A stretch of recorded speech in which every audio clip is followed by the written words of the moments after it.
All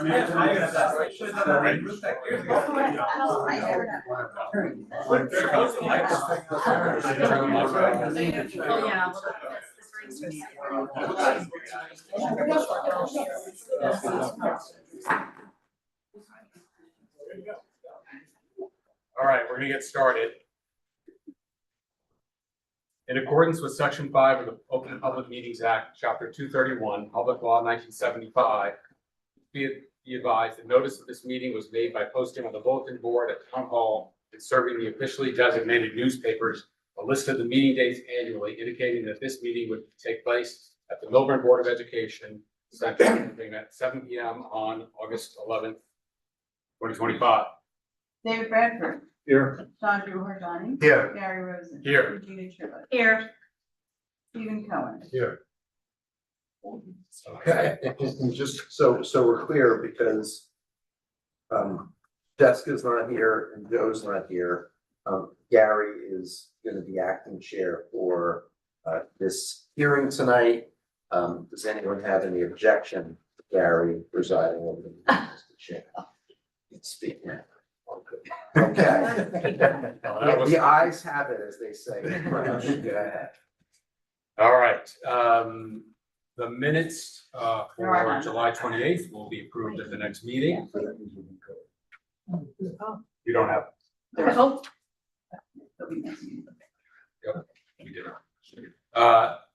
First up, we have a memorialization to approve. This is for calendar number 4035-25. The Supers at 59 Elm Street in Milburn. I believe this was up last time, but there was a change. Yeah, there were some comments made, appropriate comments from board members, so we revised the resolution and we distributed it to.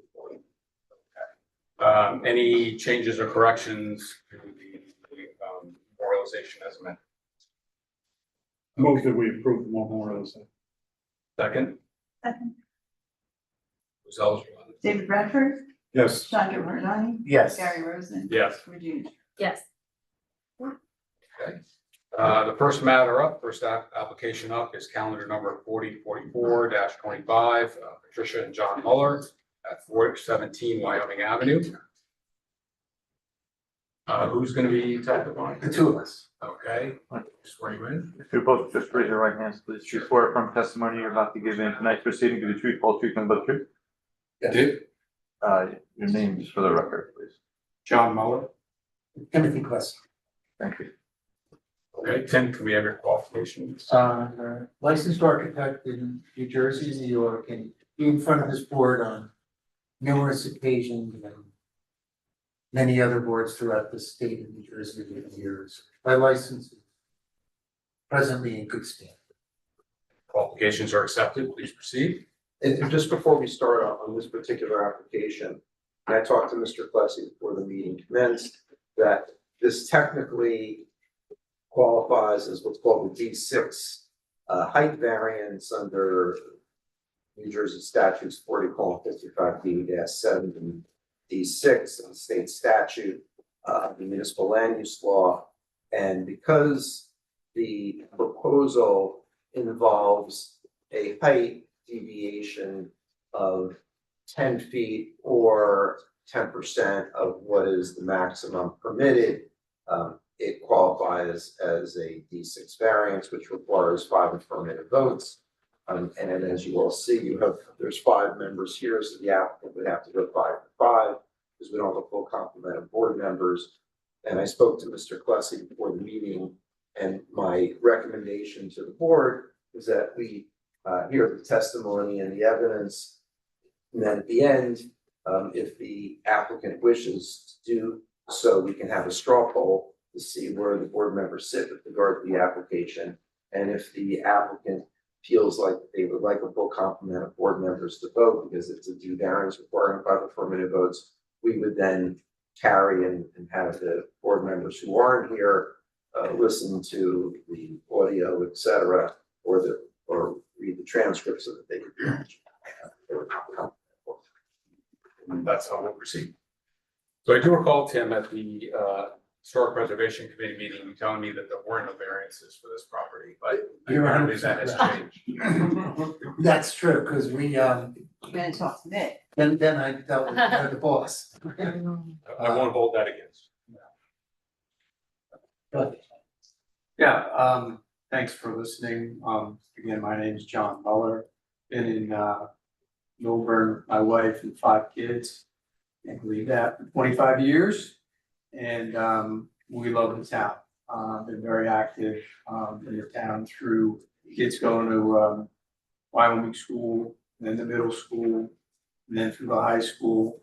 And, we just, we want to stay in this town and make it a generational house. The house was built in 1902 and needs upgrading in terms of functionality. And we want to, have our kids be able to come and stay and just be part of the community that we love. So with that, I'll turn it over to Tim. it'll take you to page 3 of the application. Because I think it probably explains what's going on here with us. Yes, it's right at the top under point 7, where Sharon wrote, remember I've been banned from writing in this form, so Sharon writes on the form. The increase in building height is due to the lowering of the topography in the area of the addition.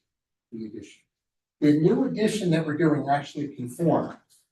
It's that the average grade that walks around the building is being lowered because we're building in an area where the existing grade was lower.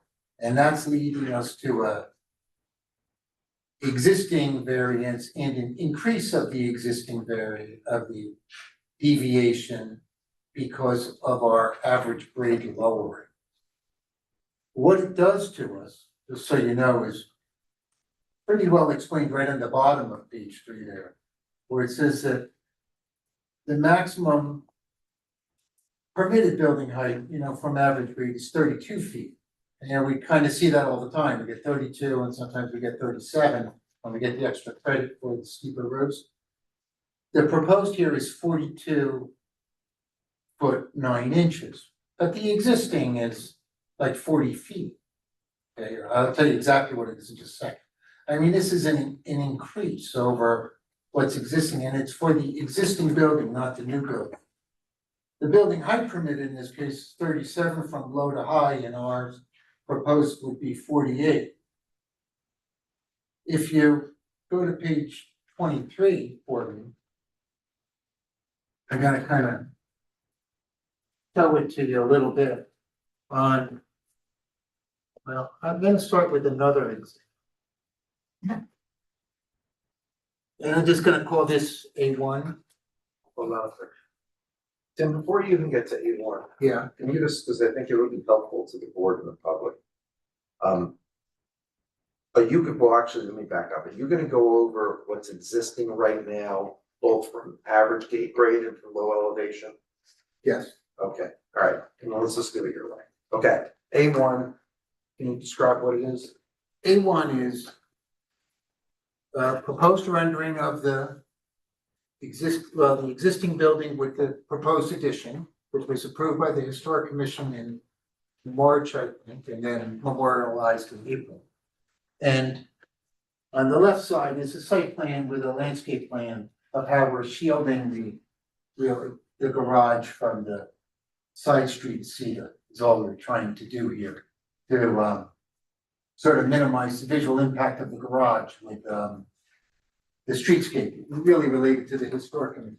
Okay, so, and, just describe how you got the rendering and how you got the landscape. You did those. They were both done by, well, actually, the landscape plan I did myself. Probably in March, and the rendering was done at about the same time by an outside source. So if I look at this rendering, that's our existing building, which if you got a chance to get out there, you would see. And then the site kind of falls off and cedar is over here. And this building is our addition to that building, all of this on the left.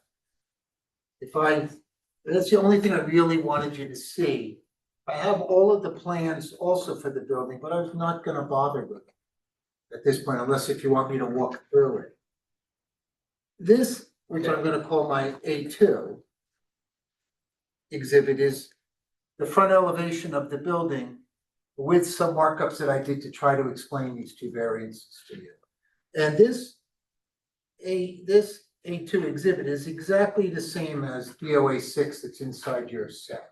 All I did was mark this up to highlight it. So if I look at my first condition, which is the building height condition, you can see that the existing grade or the existing average grade is right there when we walk around the building. And since our addition is lower, the average grade in the proposed is actually at that point. I went from 1 to 2. I actually lowered right there 1 foot 10 inches. So the average grade is lower because you're taking into account the building addition. Yes, without the with just our primary building, the average grade was at that point, and the building height existing is 24 feet 11 inches. That's a existing non-conforming condition of, and that looks to me like 9 foot 11, 8 foot 11. I kind of just can't see it here. Then when we add in our proposed building, we lower our average grade by 1 foot 10. And that increased well, now it's really a variance to 10 foot 9. It's an increase of 1 foot 10 inches, but there was a non-conforming condition that was, I think it's 811. Yeah, it's 811. If I come to the other side, you can see that the proposed building conforms to the 32-foot height, right? So we made our proposed building conform to the revised average grade, to the lowered average grade. But the same thing is happening here, where we have an existing average grade and proposed average grade. And if I come up to this point, I have a variance here of 11 feet, where the existing non-conforming condition is 10.7. And that's really for this maximum allowable height, which is allowed to be 37 feet. Right? If the average grade is 32 feet, I get a 5 foot credit for the worst condition. Usually it's a garage that's in the basement, the lowest, the highest. And this one's failing on lowest to highest, where this is failing on average.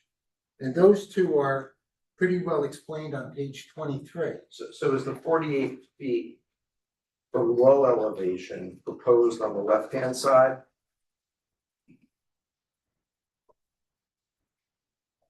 Yes.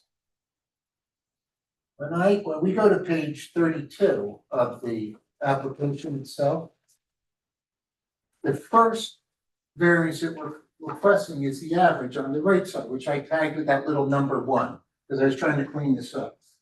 It's existing at 40 foot 11 inches. It's actually supposed to be 32 feet, right, maximum. And it's proposed to be 42.9. So it's actually, we're asking for a variance tonight at 10 foot 9 inches, but it's an increase of only 1 foot 10. And it's a 1 foot 10 increase for the existing building, no actual increase on the proposed building. The proposed building conforms. If I go to my number. Tim, let me just rephrase that a little differently to make sure I understand it. Yeah, If we could magically just snap our fingers and make the existing building just disappear, the new construction, the new building that's being built, are you telling us that that would be in compliance yes, From average grade? from average grade? for both, For both? For both. For both. Okay. We made the new building. Okay. That's why I And thought that the I could get existing away without building- coming here. The existing building needs a new variance because we've changed the measuring. That's right. We've lowered our Right. average grade. That's what The leads. building didn't get any bigger, we just lowered from where we measured from. Yes. And the building height, my number 2 variance, is really a request tonight for 11 feet. But again, it's an increase of that same, well, on this side, it's an increase of 1 foot 7 inches. In my number 2 condition. I kind of summarized that on the bottom of this. Does this all make sense, or should I try to explain it again? Because I know I'm not doing really well. So I have a question. So you said that existing building is because of the average drop, the going lower, so that's why it's in non-compliance. I get that part, can't do much. But when you're building the new building, it's allowed 37 feet, right? Is that From low from low? to max. But the existing usage is 47.7. What does that mean? That's The building this is side. not there, right? The new one is not there. So how is it existing at The 47? existing is this side. The existing side. I see. It is kind of existing under the way you're thinking of existing would be all zeros. Right, like there is no building. Correct, since it's. But there is a building on the site. I see. So that's the new construction, which is essentially at, you could have done, you should have done it 37 as per the law, as per the rules here. But you are claiming the height of the existing building on this side rather than the 37. You're saying it's 47.7 versus 48 what you're proposing. Because I'm confused between 37 and the 47.7. I'm not, because the building is new, it's not there, as I understand. The new building, if I come from the lowest point. Right. What's that elevation at the lowest point of the new building? What is that? Can you say it? No, maybe John can. Can you read I'll blow it anything for me? I don't know what. Oh, no, I can see it. It's 253.4. Okay, so That's 253.4 at the hold lowest. on. We got Pick a row. 53.4 low elevation on the left. And And our building height. Well, it's a little confusing. Our maximum is 37. And we are actually 10 inches under the 37. so what's the I can just see it right here. No, we don't have it really bad. so that would be like a 270 almost?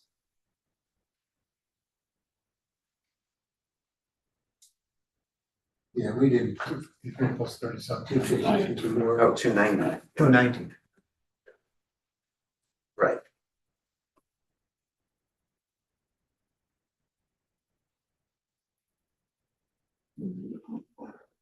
It's like, it's around, it's about 291.7.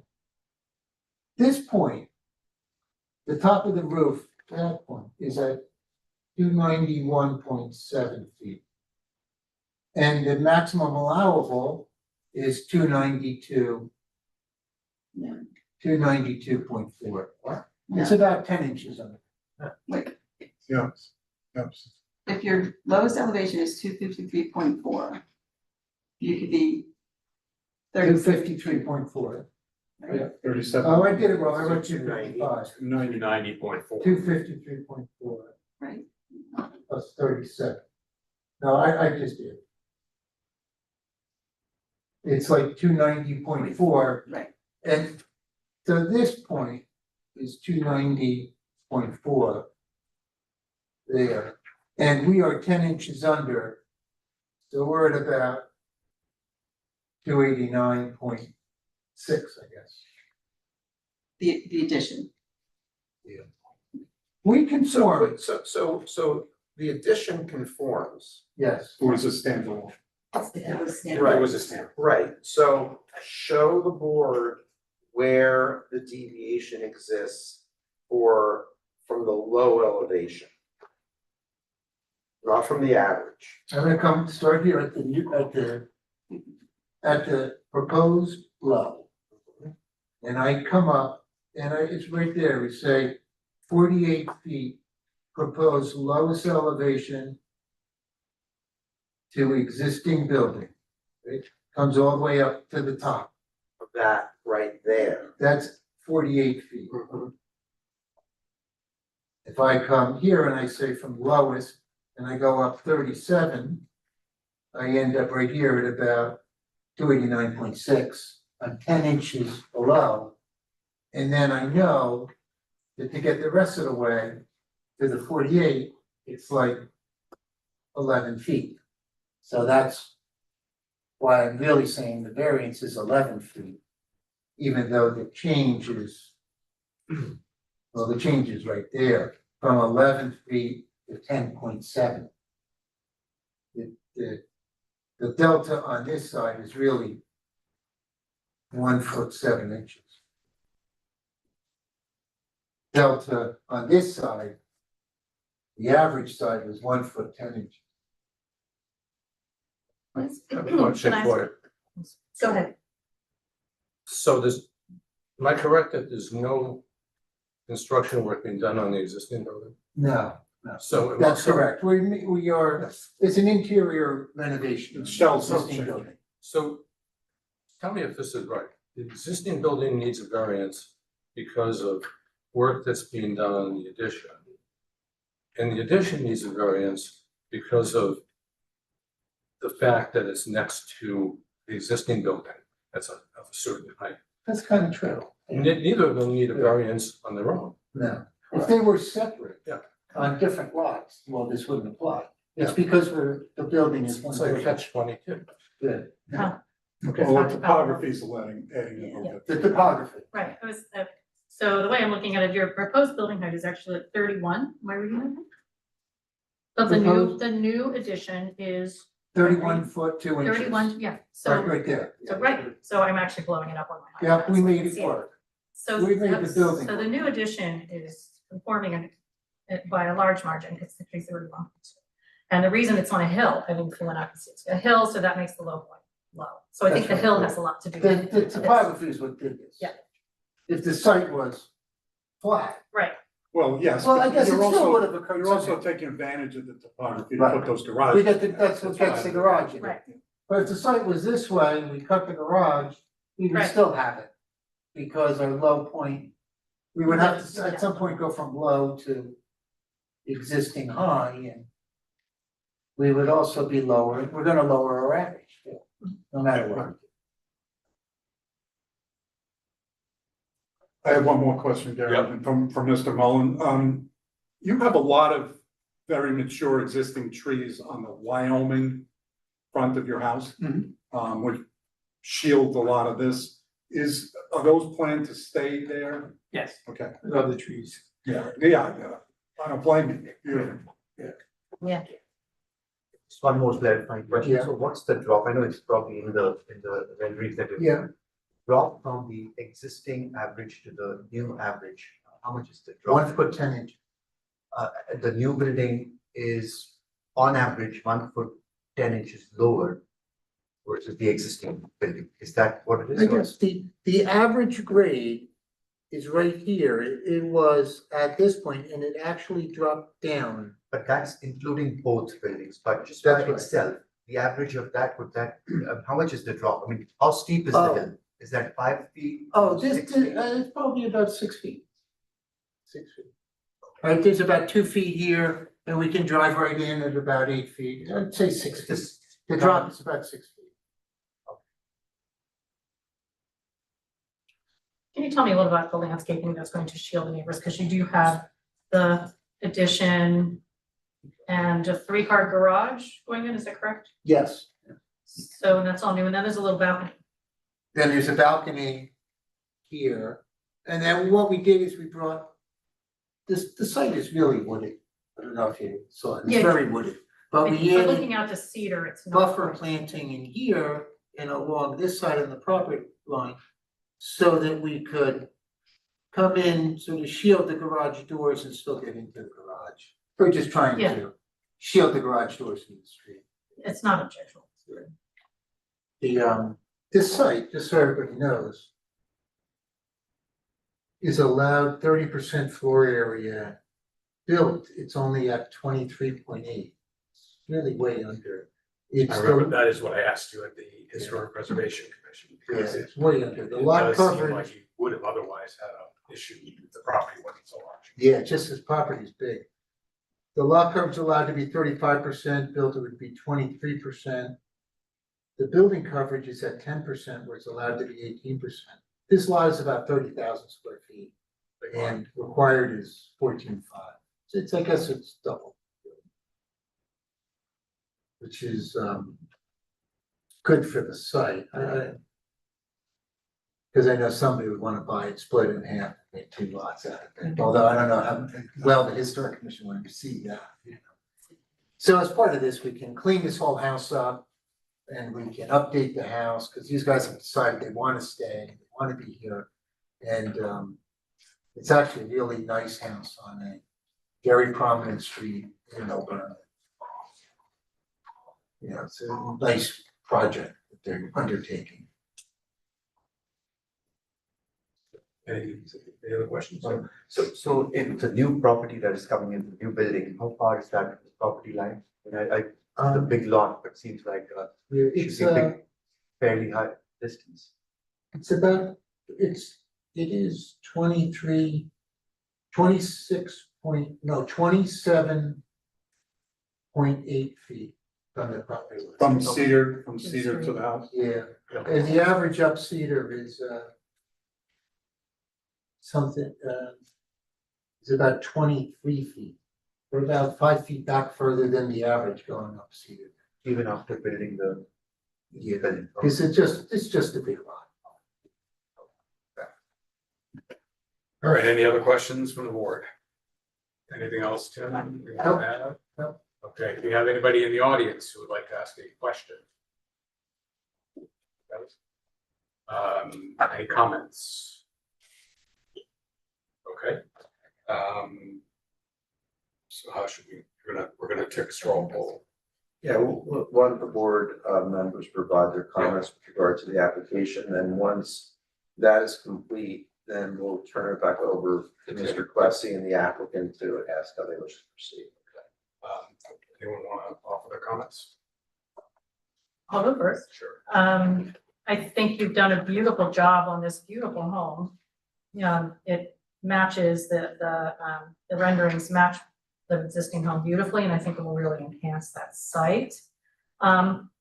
It's a big ask, but I think it all fits. I think there's plenty of room and tastefully done. So I would be in support of the application. I could do, I think it is, as I see it, it's sort of hardship in a way that the property is dropping from the existing building to the proposed site of the new structure. And I agree, I think it's beautifully done, and I think by itself, that clarified, thank you for asking that question, that by itself, there is no variance if you were to stand alone, take a look at both properties, but each one is feeding the other. So that kind of, and with the steep slope right there, is causing the variance, which I think we can look at that in perspective. I think should be my side supported. I have no objection. Either one. Yeah, look, I agree with my colleague's comments. I think when I first saw the application, and was looking at the numbers, I thought it was a little bit, it's already a very tall building, and when you when you come up to the building, it looks very high. The thing about this project that I like, beyond, I think it's extremely well done.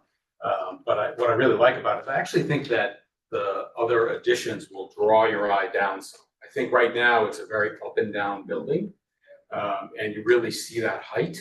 But I actually think having the 2 other pieces to the building will make the height seem a little less dramatic than it is currently. So I would be supportive of the application. I guess the ball's in your court, Tim. Yes, we'd like you to proceed. Yeah, Okay. okay. All right, would anyone like to make a motion? I'll make a motion to approve the application. Any second? And second, David Bradford, Yes, Chandra Harjani, yes, Regina Truitt, Yes. Steve Cohen, Yes. Gary Rosen. Yes. Thank you. Thank you. Good luck with the project. Thank you. Thanks. We're excited about it. Okay. So next up, we have calendar number 4046-25, Edward and Lily McGuire at 109 Sagamore Road.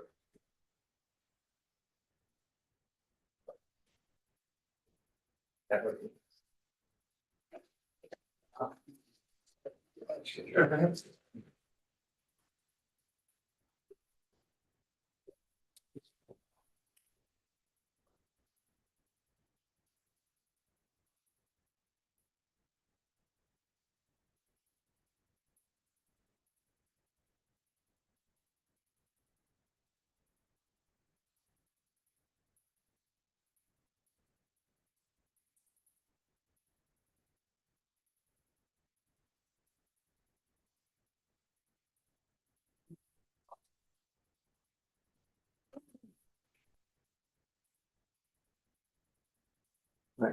We can speak. We've done. So you're all Yeah. gonna, you're all gonna. Sure. So why don't you raise your right hand, please? You swear from testimony about the given tonight's proceeding to be true, whole truth, and but the truth? Yes. You just state your names for the record. Edward McGuire. Douglas Miller, AHM Architects, 281 Main Street, Millburn, New Jersey. Mr. Miller, can I have your qualifications, please? Yes, I'm a licensed architect in the state of New Jersey, been licensed since 2001. I've had numerous presentations to this board as well as boards in the surrounding communities. My license is currently in good standing. Great, your qualifications are accepted. Welcome back. Good Please evening. proceed. Great, thanks. We're applying for a variance on a deck and updating project for our house. We've lived here since, actually moved in January of 2007. So we've been Millburn residents since 2003. We originally presented this project in, I believe it was 2016. It was approved, but we didn't find the right contractor. We had other life changes, kids going to college, et cetera. COVID hit. We were able to renew the permit once, but now that we finally found a contractor, we realized that we need to apply for the variance again. So we're back, and Doug was our architect the first time around, and hopefully we don't have to drag him back to him. So just as a placeholder for this discussion, so are there any changes to the proposal from when it was originally? No, the only change is the front yard setback definition has changed Right. since then. So instead of being 40 feet, it's now prevented. But everything else is pretty much the same. Okay. Well, thank you. Yeah, so the house was constructed in about 1950, and all the houses along Sagamore, they're all very steeply sloping lots. And as Ed has said, variances aren't good forever. We let ours lapse. So I'll bring you up to speed, kind of go through the variances. I'll try to keep it brief. The house is located in the R4 zone and is constructed with existing non-conforming front yard, left side setback, and side yard combined. Those are the exact same variances we're going to be asking for variance for tonight. The house is sited towards the front of the property. There's an extremely sloping driveway down to Sagamore. The driveway is so steep, there's actually a staircase along it to get you up from Sagamore to the house.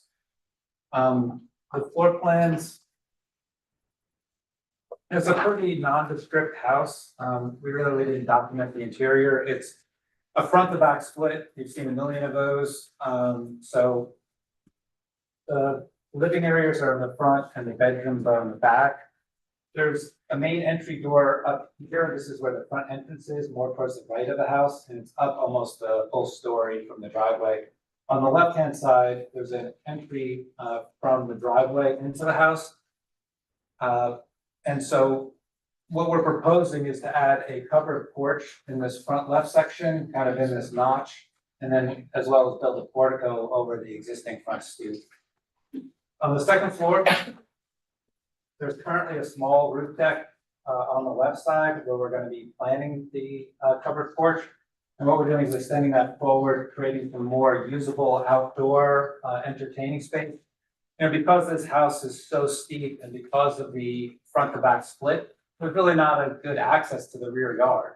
And all those houses have incredible views of New York. So to take advantage of that, What we're proposing to do is add a modest roof deck at about 20 by 13.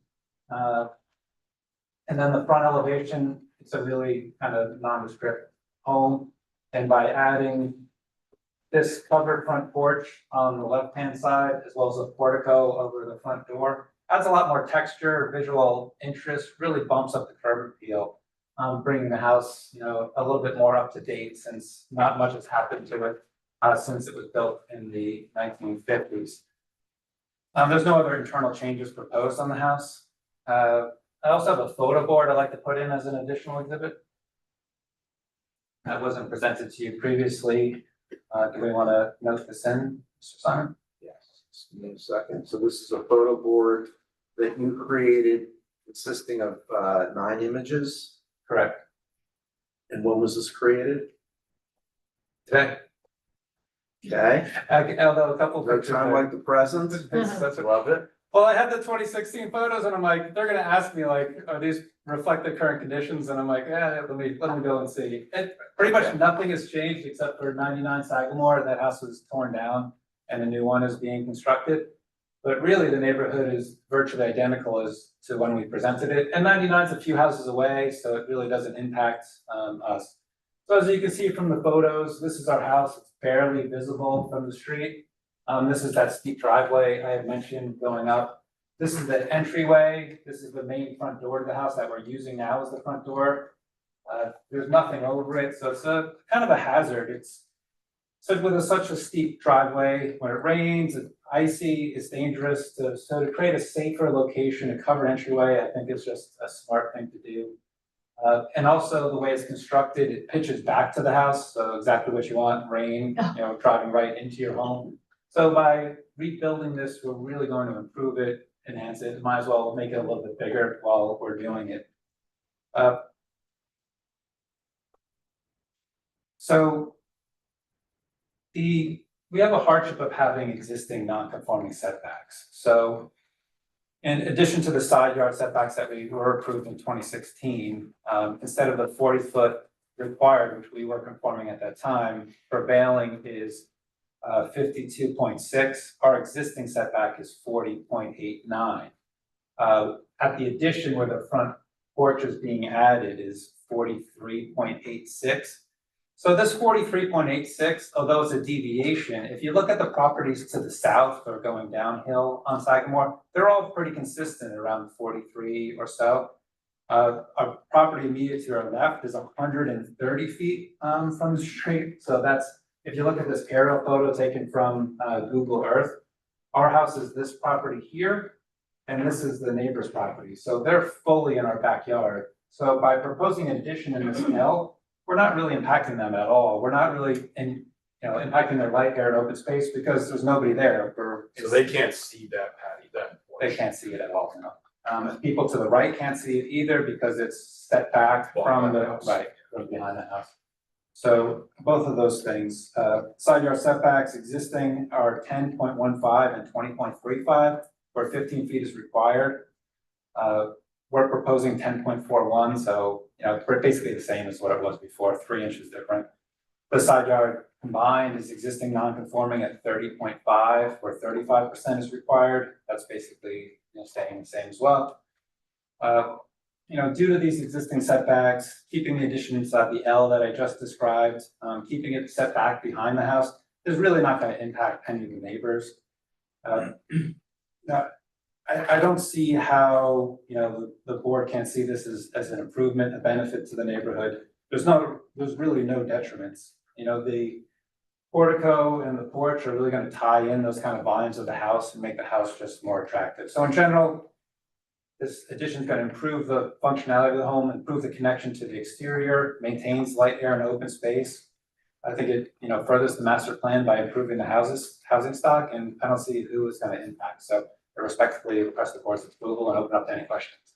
Thank you. Any questions Yes. on the board? I have a question, on one place you've got it called roof deck and another porch, is that the same entity? Yes, It's the that's the same. porch on the first floor and then. Oh, the okay, bottom so there is no the roof deck anywhere else, No, just off the first floor. and it's a porch, really? It's a porch, covered porch where the roof is. I mean, I saw it, it's existing, right, you're just making it bigger? Yeah, it's just making it a little bit deeper. Yeah, okay, thank you.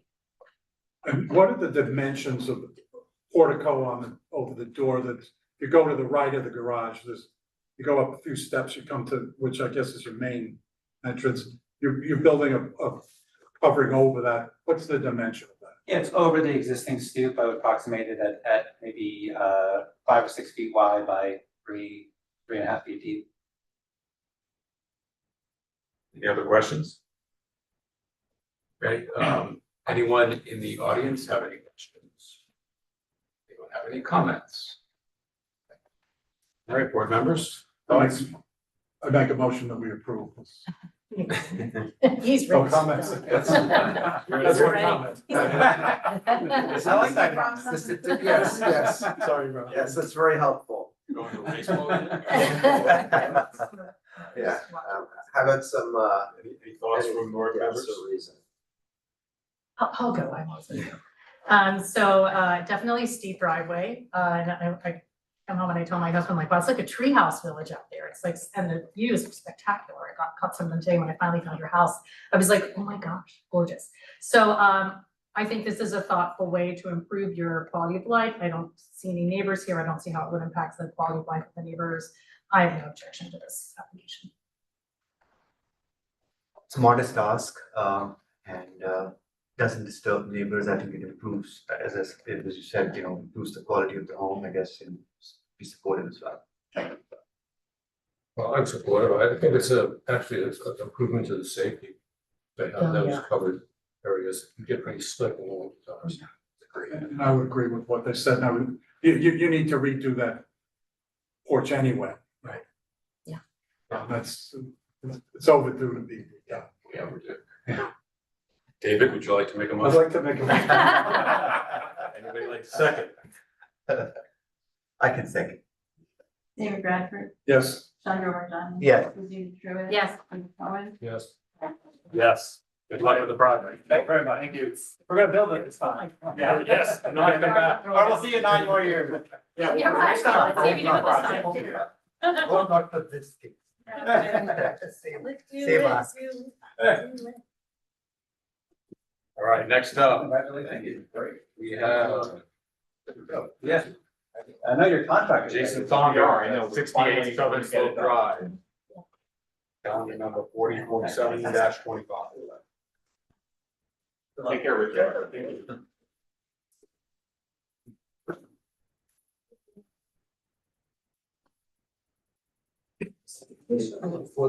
Yes. You know what? Yes, there was. Yes. There was something else. It was denied, isn't it? It was a much different project. Oh, you know that? Oh, wow. Anything else? Yeah.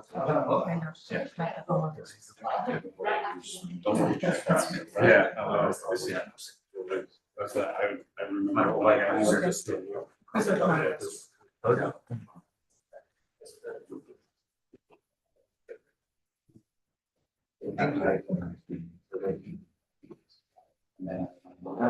Well, raise your right hand. Do you swear affirm testimony about to give a next proceeding to the truth, whole truth, and but the truth? Yes, I do. Name for the record. Jason Sanders. Richard Keller. All right, gonna be qualifications. Yeah. Go. Richard Keller, I'm a licensed professional engineer and planner in the state of New Jersey. I've been licensed for more than 35 years with both. I've appeared before, actually, I have a Bachelor of Science in Civil Engineering from Rutgers University with a concentration in water resources and environmental engineering. And I also hold a master's degree in architecture with a concentration in urban planning and design. It's also an institute that I taught with approximately 11 years, both graduate and undergraduate divisions. I appeared before this board, planning board, 110 boards throughout the state of New Jersey. As both planner and engineer, and my licenses are good at that. Qualifications are accepted, please proceed. Thank you. I'm Jason Sanders. My family and I moved to Melbourne in September of 2020 during the pandemic. We fled Manhattan. My wife was pregnant with our second kid, and the walls were closing in on us. But we settled, I think, in a perfect spot for us. We have weathered those difficult years, both with young children and the pandemic. Our kids are now 4.5, 7.5, And we are to the point where we want to get a little bit of use out of our backyard, which we feel at the moment is not ideal for that. And we don't have a ton of options, but I would turn it over to Rich to talk about what we hope to do. Certainly. Good evening. I'm going to, I would say, well, my name's on the application, but I actually just recently got retained, so I did not participate in some of the original application preparation, so I want to do two things. One is we had an opportunity to review all of the zoning, and actually it's a little better than the original application showed. The applicant's landscape architect met with Eileen, and they kind of roughed out some numbers for rear yard unoccupied. It turns out we are closer in conformance existing and closer in conformance as proposed. I'll get into that in more detail in a second. So Rich, as you're handing this out, why don't we do this? Yep. Since this is a new submission, why don't we mark this as A1 and we're gonna call it revised summary of variances requested. How about that? Correct. Perfect. I figured I'd get that out of the way first off. Okay, just Part of your. hold on a second. Okay.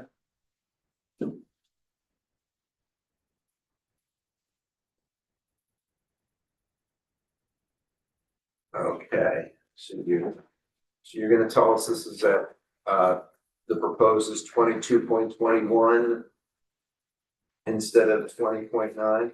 Correct. Remember, this is one where you have to have it's a minimum, so we're trying to achieve 25. So original application said 20.1, we're actually at 22.21, so we're much closer to the 25% than the application originally anticipated and was noticed.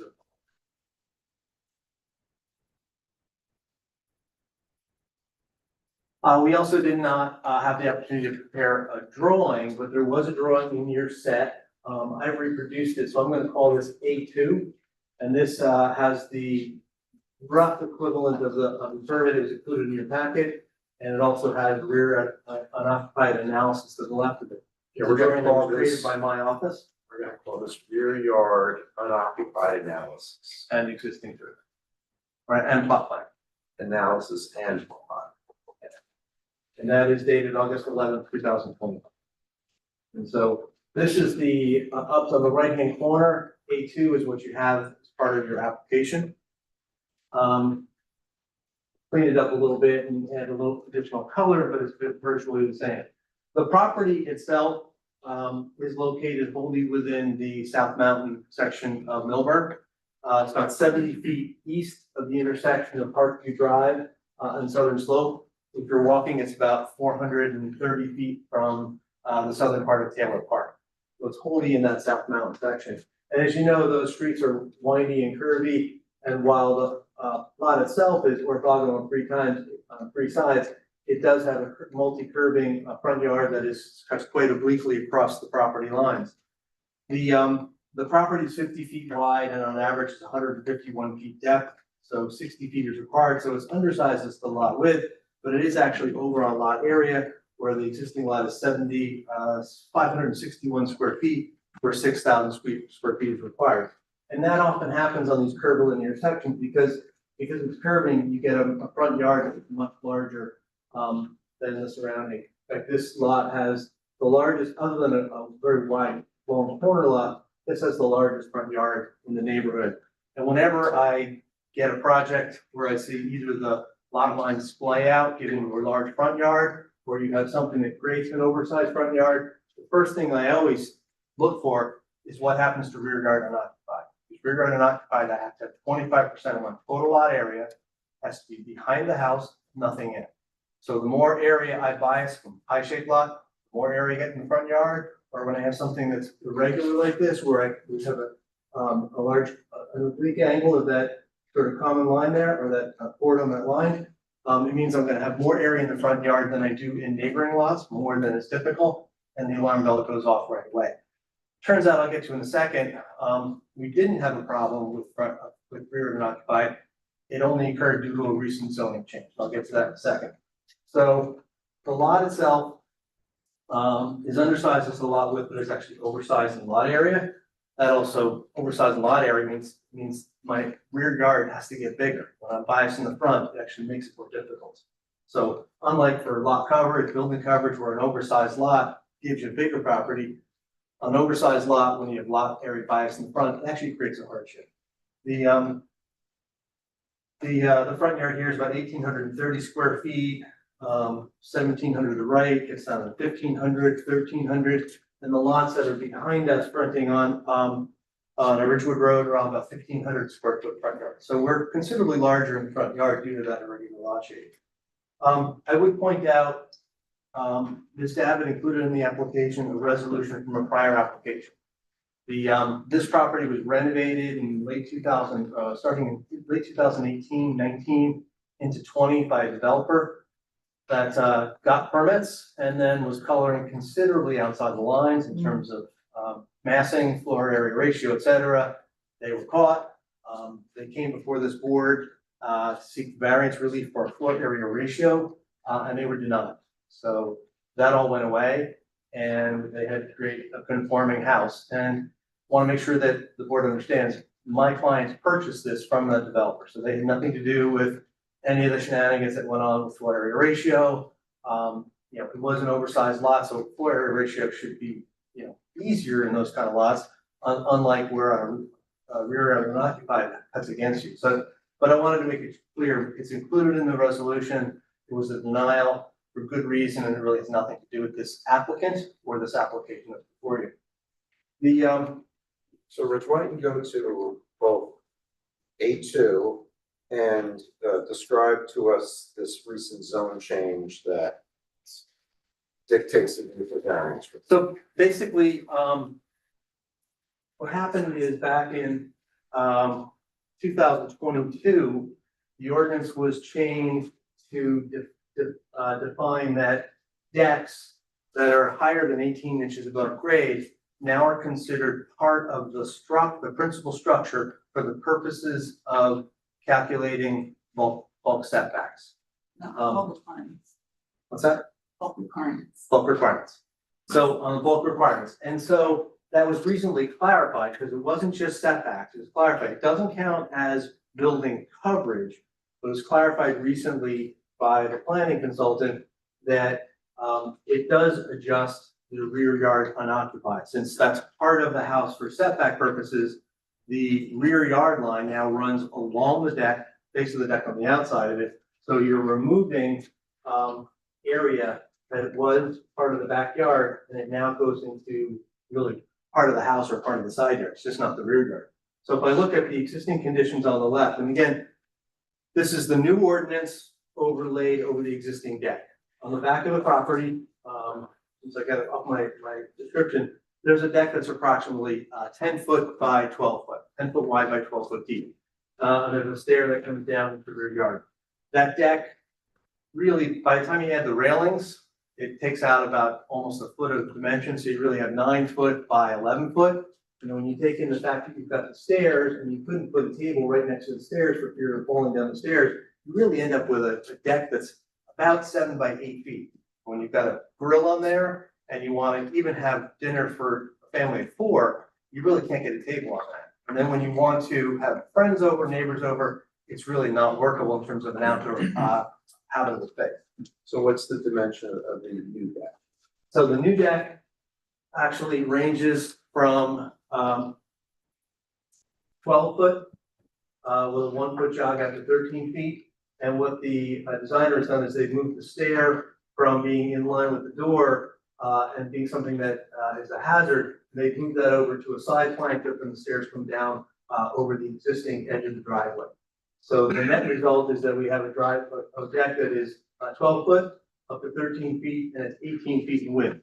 And it's up at the same level as the existing deck. And at the same time, we were able to, where the stairs come down, we were able to remove a part of that to create a planter area. And concurrent with that, one of the things that the owner has expressed is really hate about the rear facing garage. The garage is underneath, facing the back, is that you're looking over a sea of pavement. So they would like to actually, they're gonna cut down and remove the stone and square off that patio, remove some patio, remove some of the stone square that off and they want to make that paver, so it's a more attractive vista looking out over. So it'll still be a driveway, it'll still come down, you'll have access to the garage that sits underneath the deck. I would point out that the increase in the deck size does not result in any increase in impervious area because it's going over the existing driveway and existing concrete areas, et cetera. In fact, with the reduction of the stone areas and squaring off of the driveway, we actually have a net reduction of 141 square feet in total coverage. So not only are we compliant in total coverage now, we're actually even reducing that further. And Rich, on the right-hand side, does the location of the new stairway trigger the need for a side yard deck? Well, we didn't think it did because it's just the stair and it's not really an occupiable deck space. If the board deems that we need, that it doesn't meet, I think it actually still meets the side yard requirement though for the house. So that's, while it's closer to the property line, it still does meet the required side yard setback to the right side. So it does not need a variance. So to look at the existing versus proposed conditions, the lot area remains the same at 7561. The rear yard actually goes down from 2555, which is a reduction from the old ordinance to begin with. So it goes down with the new ordinance applied over the existing condition. The rear yard is 2555. That goes down to 2197. And then when I factor in the reductions, we go from an open area with an unoccupied area of 1652 in the existing condition, and that goes up to 1679 in the proposed condition. So when you divide that by the total lot area, it means our rear yard unoccupied goes from 21.85 up to 22.21, where 25% is the goal.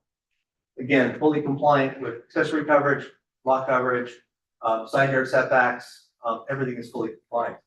The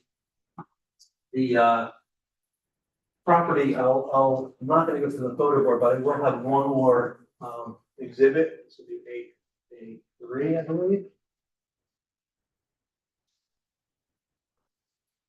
This is an annotated aerial photo, image taken from nearmap.com.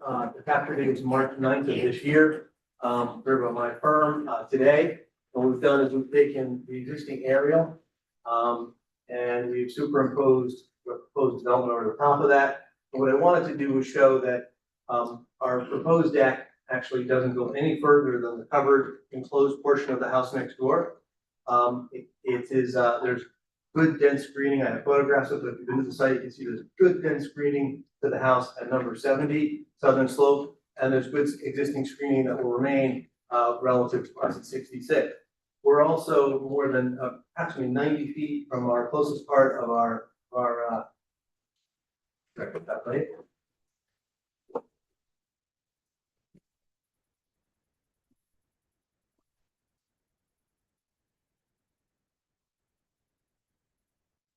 Yeah, we're over 100 feet from the closest part of the deck to the nearest part of the house at 927 Ridgewood Road. And if you were back there, you see that really beautiful, imposing pile of vines and ivy, et cetera, is actually the back of their garage. It's actually kind of quite pretty. So it's certainly the deck, which is attached to the house, really has no visual impact, certainly from the street, and not to either of the neighbors on either side. What's the height of the deck at its floor? From the right side of the A4. This is a 68 Southern Slope Drive photo board. All photos were taken by me last Thursday and Friday. We look coming down the driveway, which is photograph number 1. You can see that the deck is about 4.5 feet above grade. As you round the corner, there's that back of that garage I was saying, covered in vines. There's the stone area we're moving. You look at the back of the house, from the side yard next to on the top of the wall, the deck is about 3 feet. So because that drops down, the grade is cutting up. So the deck will basically be an extension of the existing deck coming across. And then the stairs will be removed and a planter will go for some green space against where the bottom of the stairs come in. So As you can see, the photograph number 4 shows that thick landscaping. You can't possibly see, the deck can't be seen, proposal will not be seen from the proposed neighbor to the right as you're looking from the street. And it's hard to Only see, by but its dog. Yeah. Wanting to kill me. too, Oh. but- And went after him. so, with regard to the application, it's really a technicality that's created by an ordinance change. Before that, it was compliant, now it's not compliant existing, we're actually making it better. We think this is a combination of C1 and C2, where the irregular shape of the lot combined with the location and configuration of the existing structure creates a hardship by having that extra area in the front and having basically almost a full flight below, so you've got to make a connection from the deck down to the driveway. And then you've got that big driveway. If we were to try to put any kind of patio on the other side of the driveway, it would only take away more of our rear yard, and we have an even larger variance than we're occupied. So the place to keep that space where it's got good proximity to the kitchen, it's safer for the kids to play up there than play in the driveway when they're coming down the driveway to turn into the house. It creates a viable entertainment space nestled against the house for neighbors, for kids, for alfresco dining family. It's really a smart solution to a lot that's kind of quirky in terms of that whenever you have a rear facing garage, it really eats up a lot of space with your driveway and it becomes an impediment to using the rear yard. So I think it's a quirky way, this is a quirky lot and we found an imaginative way, or clients and the landscape contractor have found a smart way to handle it, but actually making it closer into compliance with the zoning ordinance at the same time to make it more functional and more safe. So Rich, you think this meets both a flexible and a hardship? Because I Just think in going- the papers, it said something about there is no unusual shape or. Yeah, I didn't write that, but I do think I that, thought You might have had to change a part of it. it is also C2. So clearly, and C2 being the flexible C2 variant where the plan with the deviations is better than a legally permissible alternative or any alternative. And that we're advancing the purposes of the Land Use Act and the benefits outweigh the detriments. Certainly, we think it advances both safety and general welfare. General welfare because we're bringing the site closer into compliance with the current ordinance, and safety because it really provides a safe place for the kids to play that's not in a blind driveway where dad's coming home, wants to put the car in the driveway, and you risk the kids playing right there. It also, I don't think there's any negative associated with this. I think that it's well screened, as I indicated from the neighbors. The residential, the rear yard unoccupied is actually improved, not worsened. I think there's no substantive detriment being intent and purpose of the master plan. Again, master plan reexamination goal number 1 is promote the character of the township as a small suburb of the highest quality and protect the character of established residential neighborhoods with current land use and development, appropriate scale and density. I think it's appropriate. And I think anybody who has a home in this neighborhood or in Milburn and Frederick in general is going to want to have a place where they can eat outside with their family, barbecue, they can have friends over occasionally without having to spill onto a driveway or without having to feel like they're going to fall down the stairs if they move their chair back from the existing cave. So we think it was a good way of making lemonade out of lemons. We think it's a good application. We think it was only a technicality because of the new ordinance change. Otherwise, we'd be within about 30 square feet. There might have been about 30 square feet too much stone placed, but we're very close to complying with the old ordinance. Because we got hung with it. So we think it's a good application. We hope you're. Did I read something about changing the retaining wall, or is that? Nope. Nope, and that concrete wall is staying the same? Yeah, the concrete wall on the left is staying exactly the same. Okay, and the proposed deck goes all the way to the concrete wall, which will stay the same height? Go straight across, so there's still access to there's still 8 feet of clearance to get a car in there. And it'll basically just come over and the piers will sit right on top of that.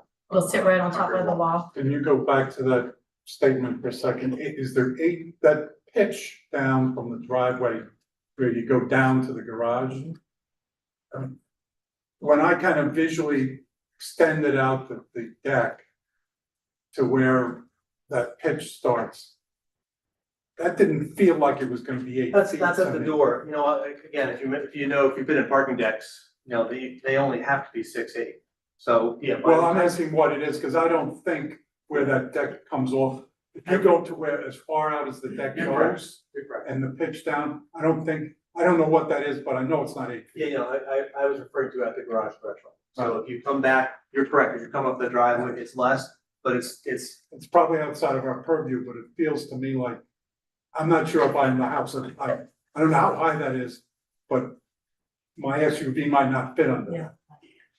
well, what I learned, is, almost the hard way is that, my smaller SUV fit in a lot of places. It didn't always fit in place when I had the bikes on the roof, though. To be careful, but, certainly, it's still a workable condition.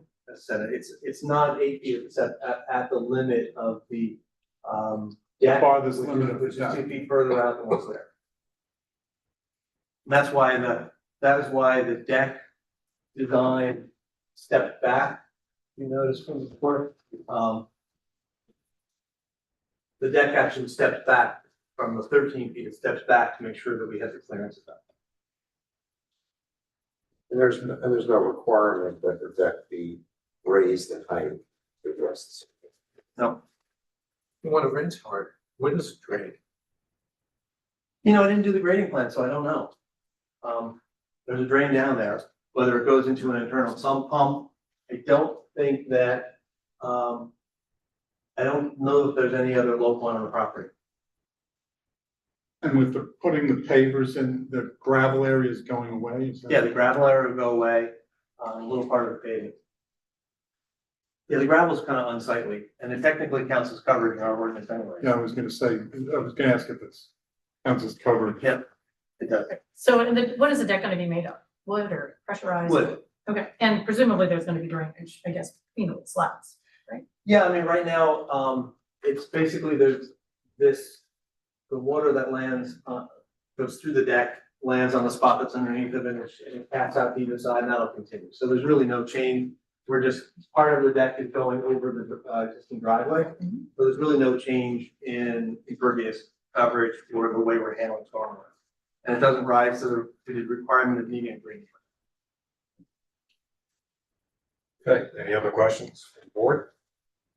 Okay, do we have any questions from the audience? Do we have anybody who would like to comment on this application? Okay, please come forward and get sworn in. Raise your right hand, please. Do you swear from testimony you're about to give in tonight's proceeding be the truth, whole truth, and the truth? Yes, I do. Your name and address, the record, spelling your name. Mitchell Friedman, F-R-I-E-D-M-A-N, I live at 66 Southern Slope, Millburn. So where are you in relation to the subject property? Well, we're next door, let's see. Okay. Yeah, I mean, just like we said, they're a very nice family. And I do agree with them that the deck that's there now, it's really too small to be practically used. So what they're proposing seems very sensible. It's not that big. And to be able to use the deck now, we want them to be happy and they stay the neighborhood. So as far as the gravel goes, they're getting rid of, I think it's unsightly also. It sounds like the rest of the things that they're doing also would be nice. But I agree that that should be enlarged somewhat and it's not going to affect us. So we're happy having it done. Great, thank you. Does anyone else in the audience like to comment? Please come up and get sworn in.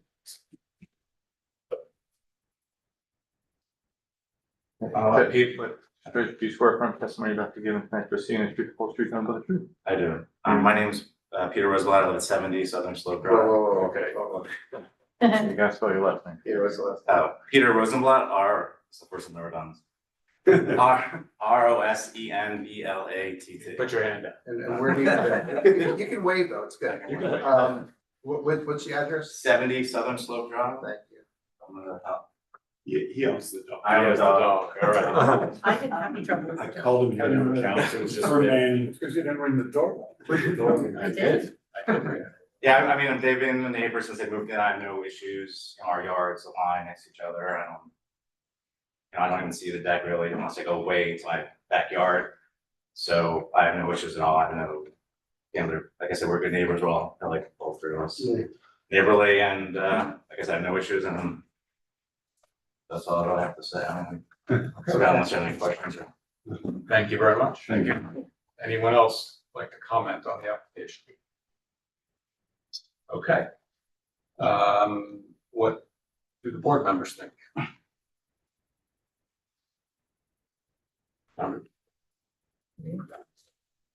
I mean, it just makes it more usable and it's very thoughtful, and I think all the changes that are proposed seem to be intelligent as was explained. So I could be supportive.